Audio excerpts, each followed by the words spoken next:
When my first escrow office win, and she called me for $250, right, signing, I flipped that and I called up one of my sorority sisters. If someone knows what they want and they know that you have it, then what's left to agree upon? When can you come? That's the question I'm wondering. Let's talk about notary. I'll give an example of what that looks like in the notary. Fascinating. All right. We are live in the Notary War Room. I am Dawn Velez with Notary Nation here out of Florida. And I have the one, the only, the beautiful, my friend and big sister, even though I'm the oldest, Camille Mitchell.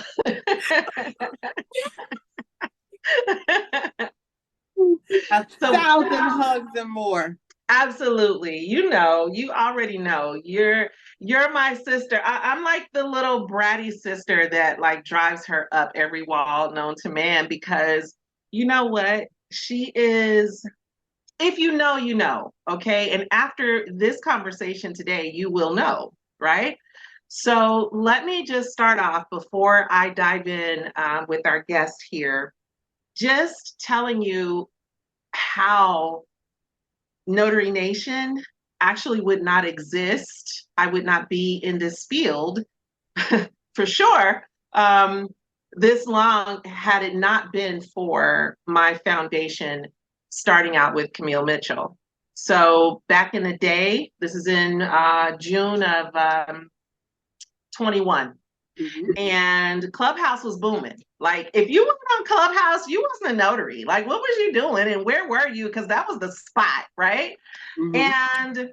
And Camille, along with some other people, would come up onto the stage. And as a new notary, I was like a sponge, just absorbing. But I don't like everybody. So I really connected, and really like my spirit was just drawn to her because of her obvious compassion, her obviously being very genuine about what she was doing, and being so knowledgeable. And, as a new notary, that's exactly what you want. That's exactly what you want as someone who's going to mentor. Now, mind you, and right today, like earlier, I just heard her say, well, I'm not really her mentor. Yes, she is my mentor. Okay. She is. She mentored me because I literally, if there was, you know how you say that you sit kind of at the foot of your grandmother or your elder, and that was me, like attached at her hip, because she was, like I said, extremely knowledgeable, very forthcoming, very genuine, and just had a plethora of knowledge and a passion for what it is that she did. So every class that she gave, I attended. I didn't care what it cost. I was in there, right? And every time after class, I would literally go that night or that next morning, because sometimes we would be in class till like midnight. Like, the girl is the Energizer Bunny once you get her going, okay? When she's in the zone, that's it. And so sometimes it would be too late. But that next day, I would spend the rest of my days just implementing, researching, trying to connect the dots. I had experience in business, but not in this area, and she made it to where it was simple enough that all you had to do was just do it, like literally gave us the blueprint. So as a result of me being able to put down the foundation that this woman provided, I have been able to have what I consider to be a very successful notary and apostille business here in Florida. So with that said, Ms. Camille, you already know that I love you. Please introduce yourself and tell us about you. Soon to be nationwide. But my name is Camille Mitchell. I have been a notary public for 27 years. As soon as I turned 18, my mama said, let's go get your notary. So I did that as soon as I turned 18. And I have been a tax accountant for 24 years. I have been in every role pretty much in accounting and taxes. I've been, of course, a bookkeeper. I've been a tax researcher and tax fraud investigator. I have taught taxes. I've owned a tax practice and done small business taxes, individual taxes, corporate taxes, nonprofit taxes, just all things taxes. I love business. I love seeing the actualization of a person's dream. And one of the reasons that made me so passionate about it is that some things, we all have different gifts and talents. Some things come easier to you than others. And for me, operations and scaling and numbers, if you will, came easy to me. And God gave me the wonderful gift of being able to, as you said, break it down, the complex things in simple forms that you can digest it and you can implement it. And so I'm not speaking all this big, corporate speak. I break it down so that you can understand, okay, this is what I do next. And I'm doing this because so and so. And if I don't do this, here are the repercussions, right? Exactly. I want to make things so simple that the anxiety and fear that we have of implementing things or even getting started, we can eliminate or reduce as much as possible. So I am passionate about what I do. I'm passionate about the industry, and thank you so much for having me tonight. And thank you to the War Room staff. Absolutely. Absolutely. Thank you for telling us your background and, giving us an idea of your experience. Now, you really didn't mention your experience with business and the business fundamentals. Tell us a little bit about your experience there as well. Mm-hmm. So I started my first business at 8 years old. I started a lemonade stand. My mom had just Baby gone Camille. back to work. Right, yeah, right. Baby boss Camille, right? Big boss engine, 8 years old. So my mom, she was a stay-at-home mom for a while, and then she went back to work. And remember my dad worked at General Motors. They were going through a layoff. This is in the 80s. They were going through like a layoff in the automobile industry. And so money was tight. And no one would go shopping at like Sears, Roebuck back then, and Richards and all that kind of stuff. But money was tight this particular summer. And so I asked my mama to go to the store and get some styrofoam cups. And we had some Flavor Aid packets and Tang, okay? And I went home and made the Flavor Aid and Tang drink mixes, poured them in the styrofoam cups and froze them. And I got so good that I would mix the flavors and all that kind of stuff and like little slushies. And I took my younger brother and sister around the neighborhood and we sold those slushies. So back then it was like a quarter, 25 cents, 50 cents, whatever, 75 cents, but that went a long way. And by the end of the summer, so we got out of school June 19th back then. I remember the date because I was like, Mom, I want to sell slushies. All the way to August. So for 8-year-old, I made about $700. Wow. That summer. And I was like, and I gave my mom the money to help take us back to school clothes shopping because my dad was laid off. And, things were tight. And so instead of me being upset that we couldn't go shopping where I wanted to go shopping, where I was used to shopping, we went to Woolworth and Kessler's. Okay. And I had a good old time. But that was my first calling into entrepreneurship. And then I just kept it going. It was easy for me. It just came natural. The next thing I did was I started working at a florist shop at 12 years old. I went to ladies at church who was a florist and had her own florist shop.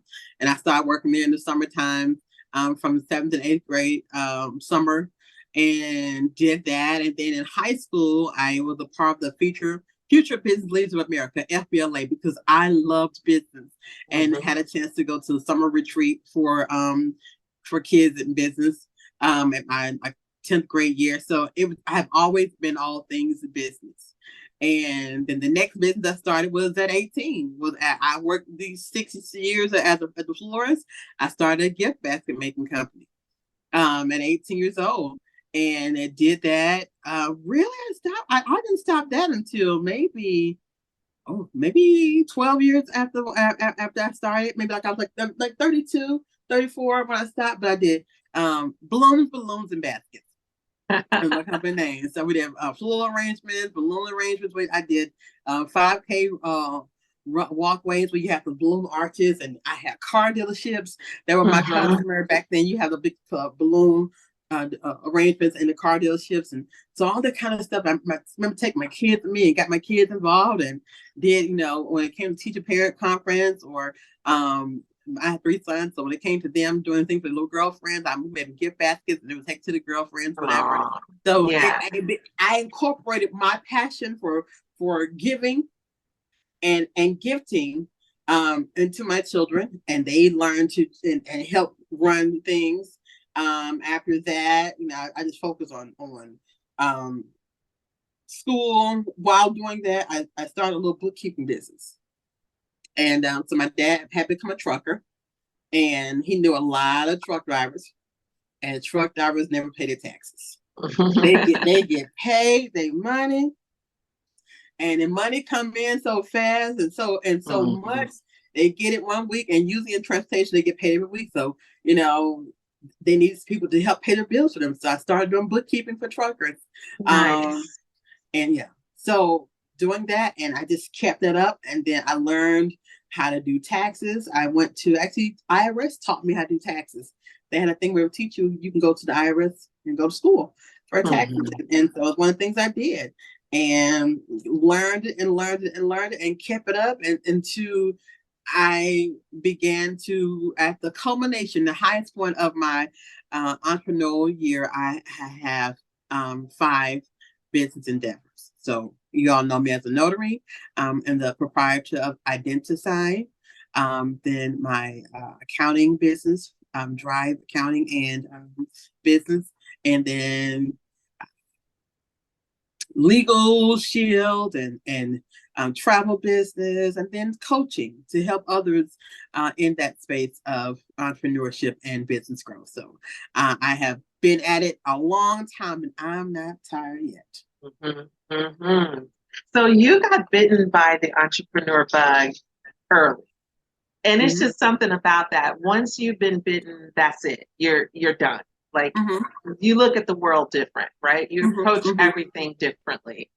So now you also had a trucking company. Did you mention that?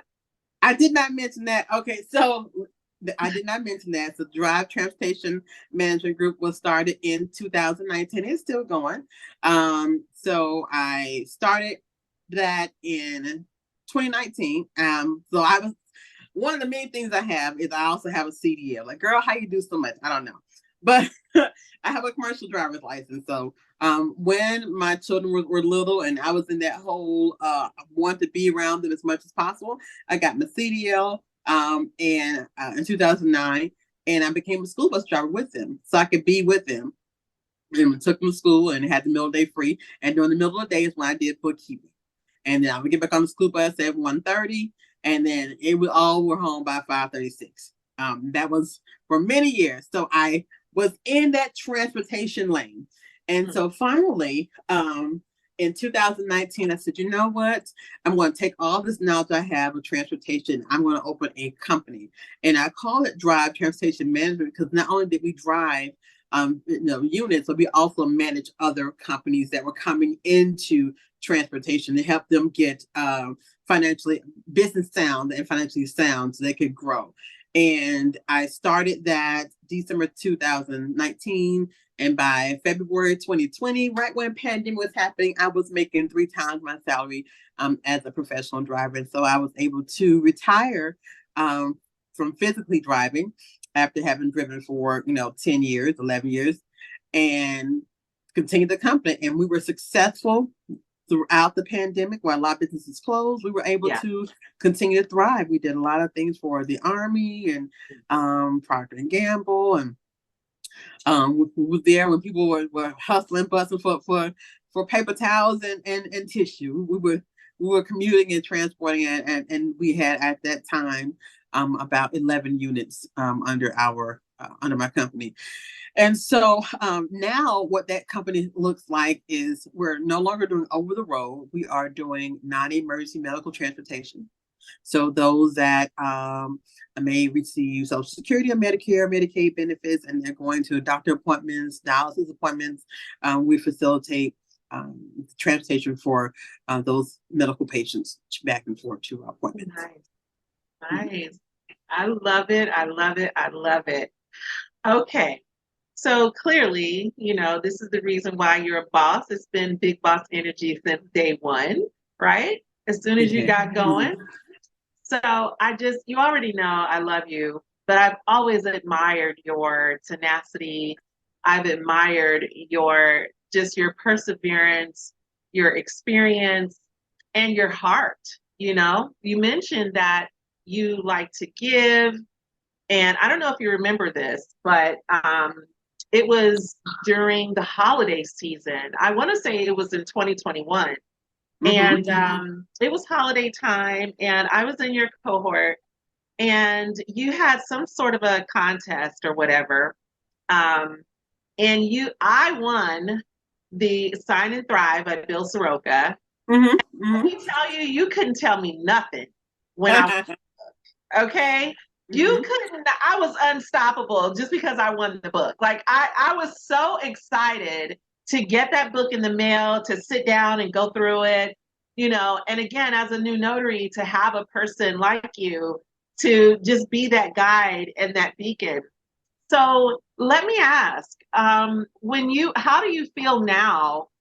Because personally, the streets need you. I'm not going to lie. Like, I see and hear these notaries, and I'm actually going to leave some of the notary rooms that I'm in because I just can't take it.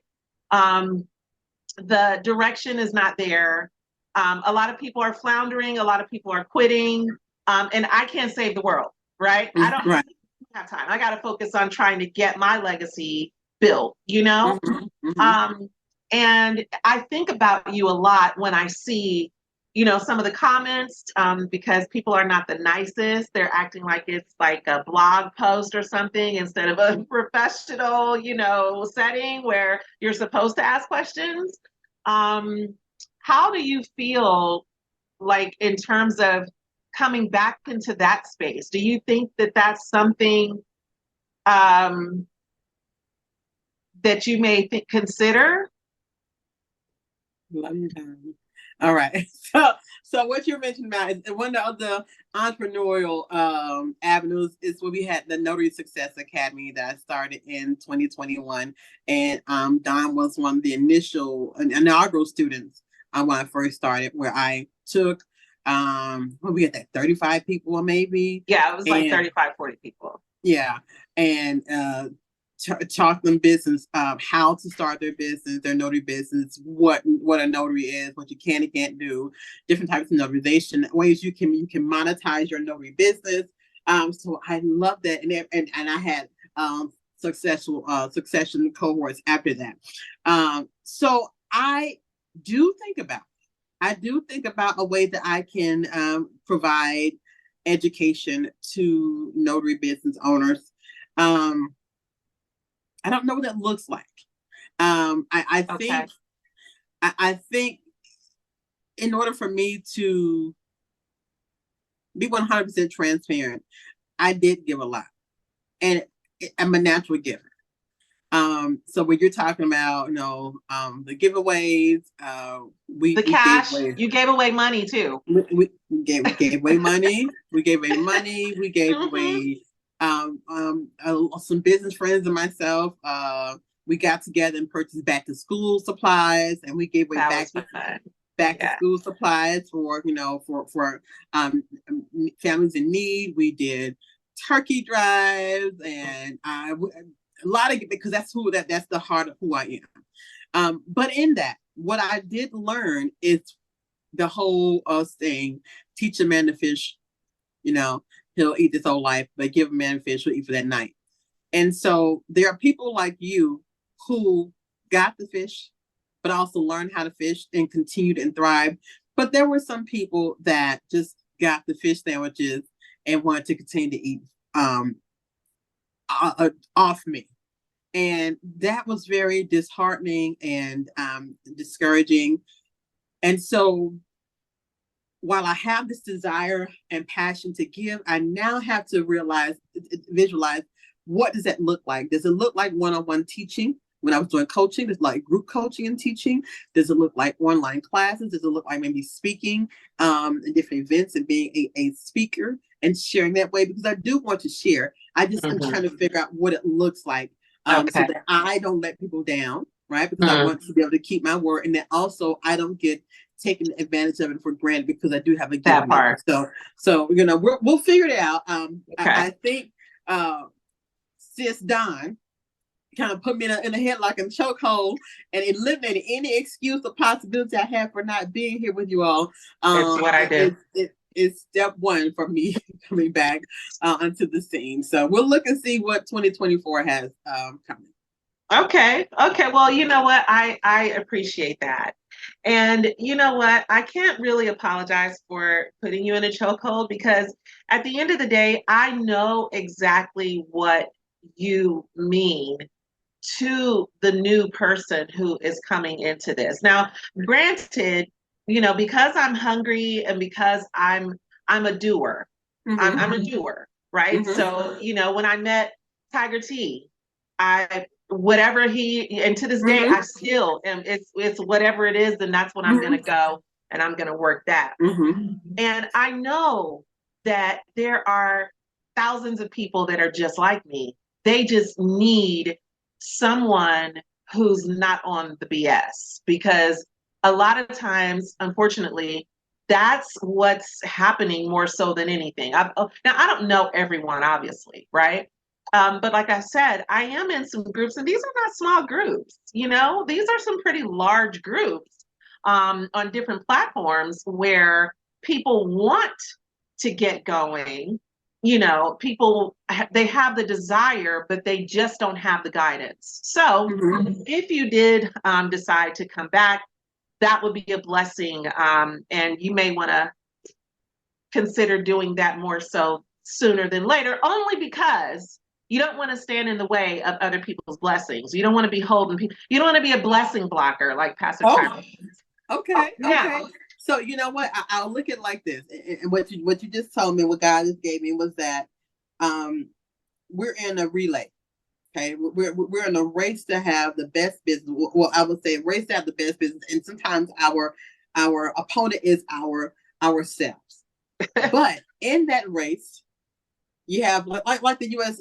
track team. I watched them this summer in June. They encouraged so much. You had one person start the leg off, right? And they got out there and they're running. But then they passed the baton. And they passed the baton 4 times until we won the race. And so the whole goal is for you and I to win at this race called business. And so now just saying that how you were able to get support and glean knowledge from your relationship with Tiger and how he's been influential. And this is what we all should be doing as business owners, right? Amen. You want to have people that help you in different levels of your business. And it does not mean that you negate friendships, right? Or forget who was there. But we play pivotal parts in the race of you being successful. And so I'm glad that I was able to help you in the foundational part of your business. And Tiger took that baton and said, let's go. And you were like, let's go. And you're winning at this race called business. And so when I look at how I can be in this space of entrepreneurial education, maybe I'm good with those foundational pieces, right? Getting you the baton in your hand so you can run, helping you getting the right form, helping you be encouraged, helping you get the knowledge, and then maybe someone else like Tiger comes along and says, okay, hey, you got a good start, you're doing this, now let's take off, right? Because the whole goal for all of us is to win at business. Yes. And so we'll figure it out. I heard you say it sooner rather than later. I just figured I would just, noted. It just wouldn't be natural if I didn't. It would be weird if I didn't. No. Right. No. So we don't want to do weird stuff. Okay. So one of the things that I truly admired, even though I know now, I knew then, but I just wasn't in a position to go there. One of the things that I learned from you is grace under extreme fire. Now, mind you, because I am me, not every time am I passing that little section of the journey, because God is still working on me, okay? But for the most part, when something comes up personally and it's heavy, I remember those times where we were sitting in class and I was just like, she should not be here. Like, and I remember like one time I did finally say something to you, and you said to me what you said here tonight. Well, these people have already paid and I don't want to let them down. And I was like, them people, it couldn't be me, Right. And you said that exactly.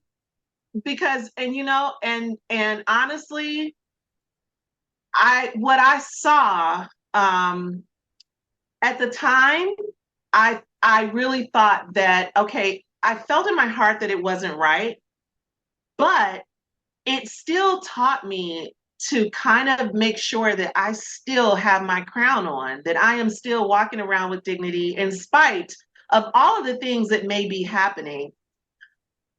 But you did not. I witnessed you not take that time to grieve and instead dove deeper into Build with Camille. How do you think, if you could do it different, what would you do different from that time? Mm-hmm.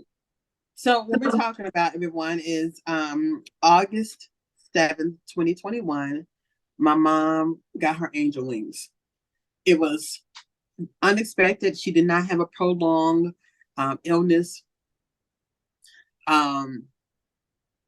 She had been in the hospital for 3 weeks. She went for a regular routine checkup and never left.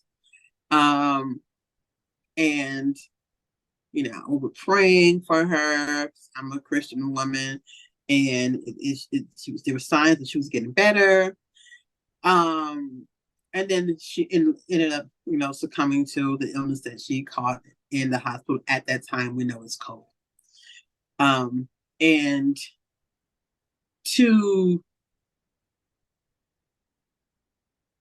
I've always been a go-getter. I've always been a decision maker and someone you can count on. And so emotionally and mentally, I became numb and worked through that realization of my new normal. And I did not allow myself to grieve.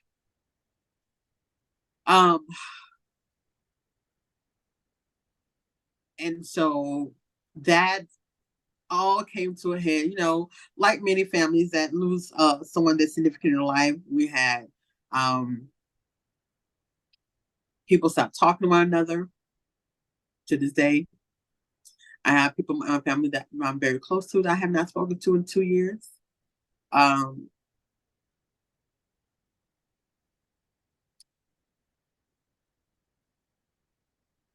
Okay. Well, I'll say this. If I could do it all again, and this is what I would tell anybody: don't negate therapy and grief counseling. I did not begin those channels until a year later, when I wanted to take my life, because I let the pressures of me wanting to please people supersede me realizing, actualizing where I was in the family dynamic and my mom transitioning. So if you are the kind of person who's like me, you're perfectionist, you thrive on doing a good job. You take high regard in your ability to work and just appease others, Don't forget to please yourself, and don't forget to put you first, because you cannot pour from an empty vessel. And honey, the vessel was bone dry. We had 1 drop of water left in the vessel, and I wasn't even the one who's getting it. Mm-hmm. And I was to the point where I said, I don't want to be here anymore. And I did attempt to not be here. And I left social media. I left everybody. I did not answer phones, and I had to go somewhere to get some help and was checked in for a little while last year. And now, like I said, 2 years since she got her wings, I'm still in therapy. I'm still in counseling, but I'm able to talk about now without breaking down in tears. Great, I'm grateful for that. And for anybody, I want to take this time to say, if for anybody that may have been impacted by me not addressing the grief and the overwhelm and the just emotional weights that I was dealing with, I apologize. Me leaving the scene and not being available to you all was not intentional, but it was needed.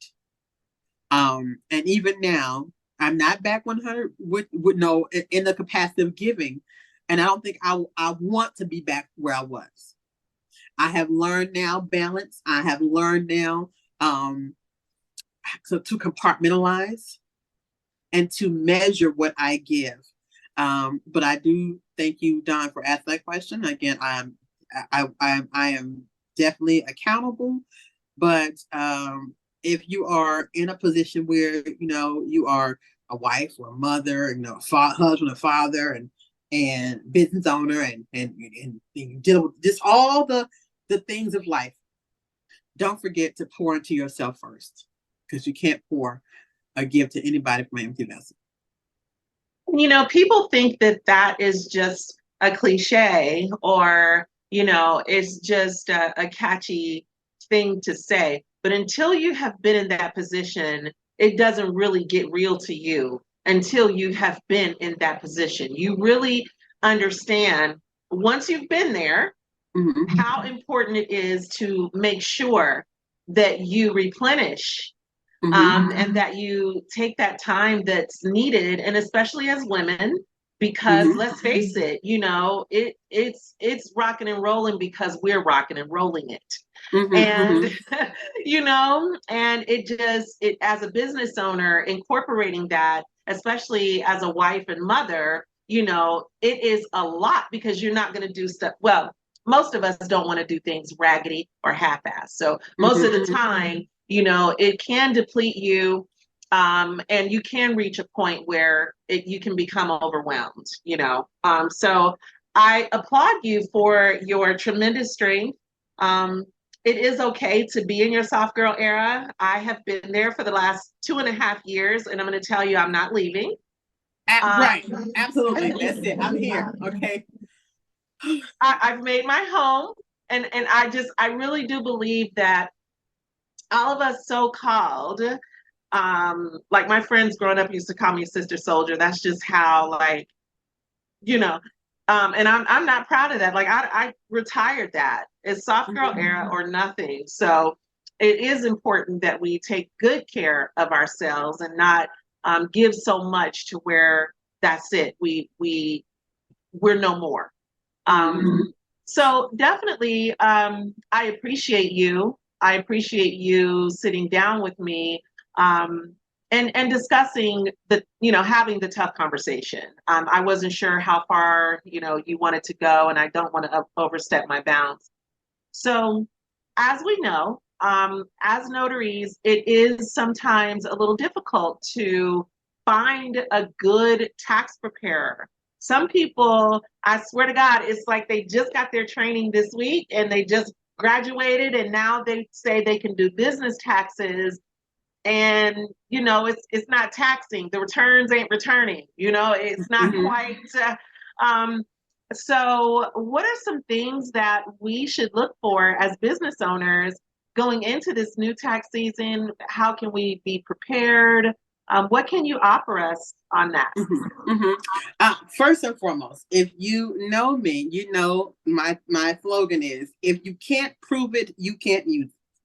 That means that you need to document and record keep all of your taxable activities. Taxable activities are things you purchase for your business, not just tangible things, but also education. The money you spend into educating yourself on your craft that can be a tax deduction. The things you pay for, insurance and membership fees, all the things you need to operate as a notary business owner, you need to document and capture. Now, now we said that we can go on for days on what's deductible, all the kind of stuff, but I wanna make clear some things that we often hear and confuse: tax credit, tax exemption, tax deduction. 3 different tax strategies, if you will. A tax credit is a credit. It can be refundable or non-refundable. Refundable credits are like your earned income credit. Okay, these are credits that you get for meeting certain tax criteria. Typically, you may have be in certain income brackets, or you could have purchased a certain type of item, like a clean energy vehicle, whatever. And the government says, "Hey, because you meet this criteria, we're going to credit you $1,000." Mm-hmm. Now, the credit works. It applies to any tax liability you have. So on your 1040, you're going to get to a taxable income, and it says, hey, for the amount of money you made, this is the amount of tax that you're responsible for. What a credit does, it applies immediately to that tax liability that you have as an individual or business, okay? And then if it's a refundable credit, any amount that's left over that's not used is given to you as a refund. Okay, that's a tax credit. The second thing that's what we want. That's the part we want, right? The refund. Possibly, if it fits, but everybody's different. True. The second strategy that we all hear about are tax deductions. Deductions are just that. These are activities, items you purchase for your business, things you purchase for your business that act as a deduction or a subtraction to the tax that you are responsible for paying. It is not a dollar for dollar deduction. Like a tax credit is a dollar for dollar credit applying directly to your tax liability. Okay? Meaning, if I owe $1,000 in taxes and I got a $2,000 credit, I'm going to get a dollar for dollar benefit eating away at that $1,000 tax liability. Mm-hmm. Not so when it comes to tax deductions. If you have 1,000 miles, you don't get a dollar per mile deduction. You get 62 cents of that dollar per mile deduction. See, deductions don't give you dollar for dollar benefit. All right. And then the third tax strategy is tax exemption. This is also for notary, because the income you make from your notary, part of it is exempted or removed from being taxable. That means whatever your state notary fee is, I'm in Georgia, it's $5. We've been fighting for it forever. It ain't happening. But when I charge $5 for that notary act, but let's say I made $50 for the whole transaction, including mileage. The mileage itself is not the notary act. So I can say, hey, I'll come to your nursing home and I'll notarize your power of attorney for $75. The only amount that is exempt from being taxed or included in a taxable income is the $5 that the state allows me to charge for a notary act. The other incidental fees is income, and it's subject to taxes. So those are the 3 different ways as tax accountant we can look at reducing your whole tax liability in hopes to reducing the amount that you owe or even helping you get a refund. Mm-hmm. Okay. Come through. Okay. All right. Okay. Right. I love it. So we talked about exemptions, deductions, and credits, but none of that matters if you don't document your taxable activities. And it is October. We still got 2 more months in this game for this year. That means you need to be going through your bank statements, credit card statements, your emails, and figuring out what did you purchase for your business. Gather that all together. Enter it into a software application. If you're using Wave Accounting, I taught a class of Wave Accounting. If you're using QuickBooks, if you're using Notary Go, a spreadsheet. But you want to tally all of your business expenses. and categorize them so that your person who does your taxes can say, okay, this is a taxable activity. This is a taxable activity. Okay, great. Because what happens is if your records are not correct and then you go into somebody to have them do your taxes for you, guess what? Now you ask me to do a year's worth of bookkeeping in addition to paying to preparing your taxes. And so yesterday's price is not today's price. The price, right, okay? right. The I know price that's right. So you can help eliminate that headache and burden that you put on your tax preparer by doing the bookkeeping yourself. Every year I lie to myself and say that I'm going to do better. So I'm probably going to tell myself that same lie again. Now, I realize that I have time left in the year, but do I have time left in the year? Because I have about 5 million things to do. So what would you say is the best way to kind of keep up with the tax part of running our business? Well, when I was teaching class, something you and I did, we call the CEO Day. That is a day that you set aside, whether it's weekly or monthly, hopefully monthly, at least monthly, where you set aside and say, you know what, I am going to just do a couple things. I'm going to review what has happened. I'm going to break that down, my business goals, my money goals, and my activities, and I'm going to plan for the next month. During that time, what I like to I'm not gonna say what I would teach. I'll give you a hint. We have this beautiful thing called AI. And we can use AI to pull in transactions and help make that bookkeeping easier for us so that all we have to do is just review. So there are different, banks and softwares that can look at your activity as long as you're using, want to keep your business income separate from your personal income. I have a business checking account, but it can categorize those things for you, making it easier on you. So to do the bookkeeping, so you don't feel that angst, like, oh, the mundane task, I don't want to do it. But think about it like this.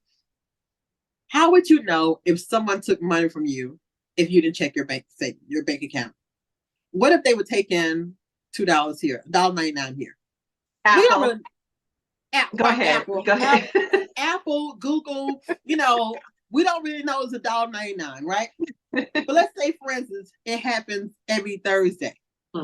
And you don't, what's the dollar? But at the end of the month, they've gotten $8 from you.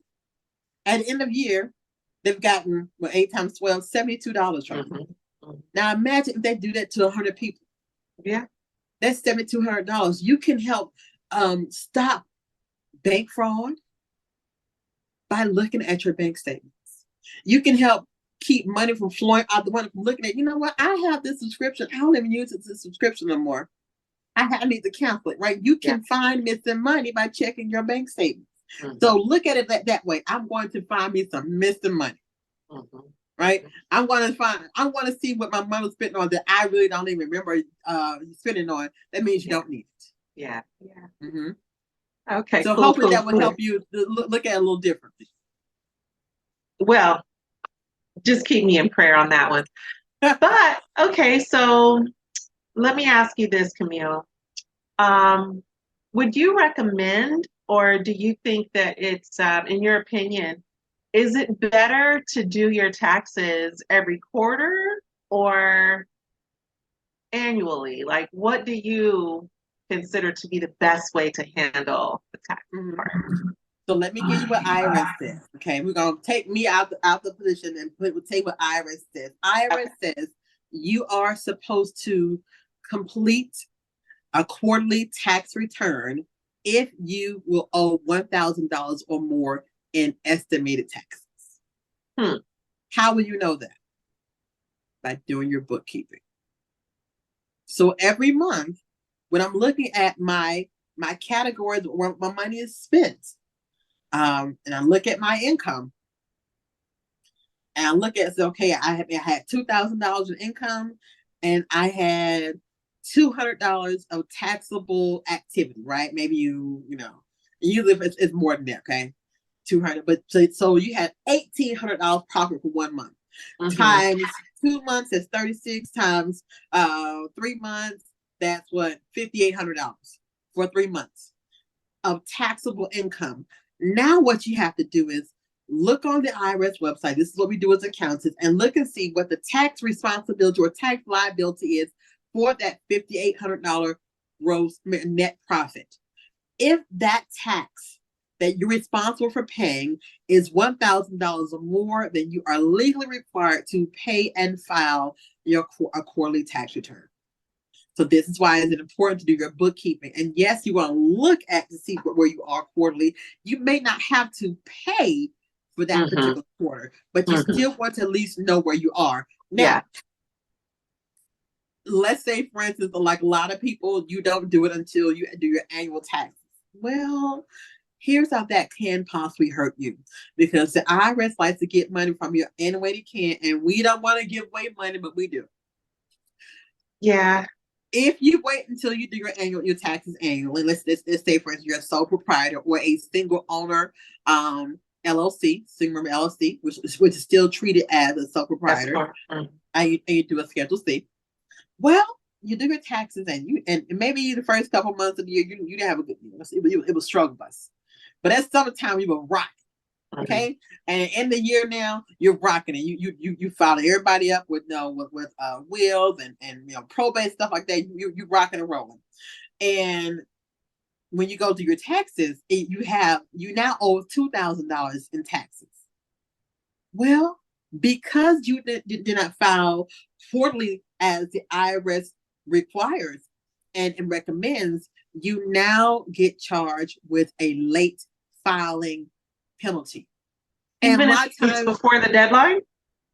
Yes, because you're supposed to pay it throughout. Remember, I said if you owe $1,000 or more, then you're supposed to do your quarterly taxes. And now you wait to the end of the year and you owe $2,000. And I said, you owe it's over $1,000. So now we're going to charge you a late filing fee and an underreporting fee. So, and you don't even notice it. It's on page 2 of your 1040. You don't look on page 2 except to see if you got a refund. You don't go through the lines. That's it. You want me to look all the way down until what's the refund? What's the refund? Guilty. And what date I filed, and then I'm gonna go on irs.gov and I'll put in my social security number and my expected refund so I can see that check coming. Okay. So we're giving away money unnecessarily, and that's the part of me being a tax accountant and a tax advisor. I'm here to be your shield. We're giving away money. Let's look at your bookkeeping every month because you got these subscriptions coming through your account that you're not even using. That's $2 you can use, right? We found $8 already. Now we found $75 that you could have spent on some mascara. I hate to do mascara you got, right? Or some gas in your car, or you could have put that into towards 401k or an IRA. But now we're paying this extra penalty to IRS. So it's very important that you align yourself with a tax professional that is forward thinking, that can educate you on why you should do certain things, not just, hey, here, come get this $6,000, no, this cash advance on your refund. But they're not educating you, and the only time you talk to them is when it's tax time. Throughout the course of the year, you don't know what's going on. They they sip mimosas and hang with their girlfriends, and you like, hey, I see you in January. Right. So we want to, you want to have a good relationship with your accountant and begin to create good money habits. And shout out to the mimosas. Okay, so let me ask, how can people get in contact with you so that we can use you to help us to be better business owners next year and have these taxes in order? Oh, well, I do have an Instagram. It is Build with Camille, BUILD with Camille. We're still figuring out if I'm going to take on any new clients next year. I have not decided. And now I'll tell you this. I do have some clients that said, Camille, I don't care if that you're taking a break. And you are going to do my taxes. Period. You are my tax person. And so for you, thank you. Okay, thank you. I appreciate y'all. So I will say this: be on Wine to Build with Camille. Okay, Instagram, and we'll see what happens November 1st. And if I do decide to do something where it can be an informational packet or take on a few year-end clients, I will definitely let you all know here at War Room, Tiger and you, Don. And then we can definitely give an affiliate link and a discount code for any services that I do decide to offer. Like I said, I'm still figuring those things out, but I would definitely show my appreciation for you all giving this opportunity for me to educate your community on what we can do as business owners for taxes. Well, again, you know that I love you. I really appreciate you. I feel that you coming out is the first step, and it's also a part of your healing process. And, you know, forgive me if I'm a little forcing myself into that journey, but it's just, there's just too many jewels and gems and love and lessons and knowledge that all of us can learn from. You're truly, truly a gem. And of course, Tiger T, you know, Tiger has been, I told him yesterday, I'm like, you're kind of like a brother that I never had, because, you know, he comes through in ways for me without me even having to say anything. It's like he has a sense, like, okay, something's, what's up, you know, or here, you need this, you know. So definitely, I appreciate the opportunity to come onto this platform and be able to talk to amazing people such as yourself. And you can definitely look for a phone call from me later on this week, just to, you know, make sure I got my stuff in order. Now, is there anything that you want to, any last words, anything you want to close and leave us with? Absolutely. Invest in yourself. Invest in therapy. Foster good friendships. Nurture those friendships. And invest in IRA and 401k, even if you are self-employed. Okay, we didn't talk about that, but how much time we got? We got 2 minutes, real quick, y'all. Listen. Okay. HSA, a health savings account. You can get an individual one that's not tied to an employer. 401k, you get a self-employed 401k, and you can get a self-employed IRA. These are some things you can do to help set aside money for retirement, because as a business owner, hear me clearly, I know people tell you that we can have $10,000 of your income. That sounds good. But listen, when the way you pay into the Social Security and Medicare is through the taxes that you pay on your tax return. If you're not paying any taxes or paying very little taxes, you are contributing very little or nothing to your Social Security and Medicare for future use. And if you're going to be aggressive with taking tax deductions and all those exemptions and tax credit we're talking about, then you need to be responsible for pouring into your future by starting an HSA, health savings account, which is going to be used for future medical needs, an individual retirement account, IRA, or a 401k, a self-employed 401k. So take that with that. Do your research. Like, again, be checking my Build with Camille Instagram, and also here with War Room with Don and Tiger. We may talk about some things that we can offer you all for more information on that. But definitely take the time to invest in yourself for your future, because your future needs you to be ready for them. Okay, because you don't know how long you're gonna live. Okay, you drink water, mind your business. You may be here for a long time. Okay, yeah. So get yourself set up right. Hey, all right. Thank you. I thoroughly enjoyed this, and I knew that I would. And I really do appreciate your time tonight. I look forward to seeing you again. Maybe we can have you back on the War Room at a later date. I look forward to it. Thank you so much. Awesome. My pleasure. Thank you. Love Thank you, Tiger. Love you back.